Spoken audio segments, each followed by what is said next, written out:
alive. Lon Chaney Jr. stars in Dead Man's Eyes, next on American Movie Classics.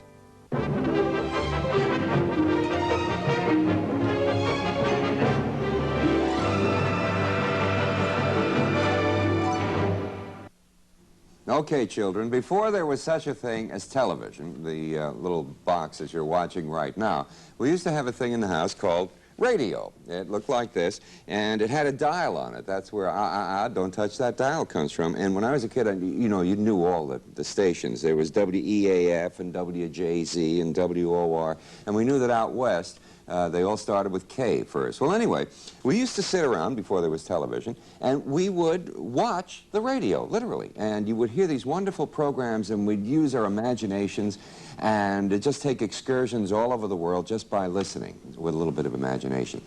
Good case in point was a program called Inner Sanctum. Do you remember that one? Every week it would begin with this eerie sound of a squeaking door. You'd hear the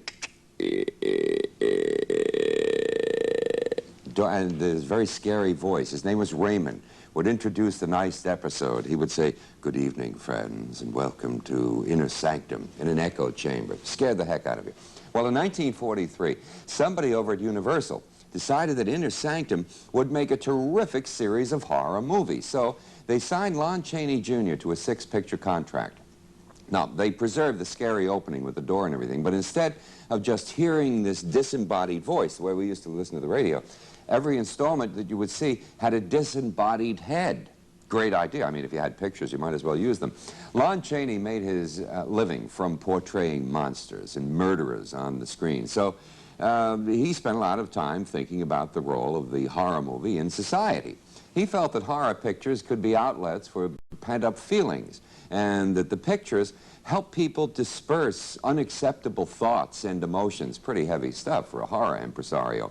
Now, one person who was not evil or bad was his co-star, and that was the lovely Jean Parker. She was cast so often in violent roles that she started worrying about the possibility of sudden death striking somebody around her. She said it wasn't unusual for her to get chills and fever at the slightest provocation because of her closeness to this sort of thing. In Dead Man's Eyes, there's a scene in which Lon Chaney undergoes a cornea transplant.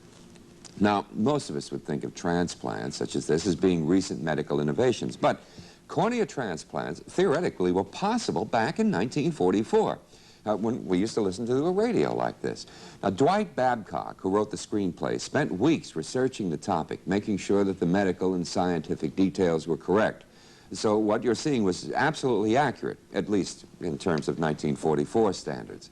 Here then is Lon Chaney Jr. in Dead Man's Eyes.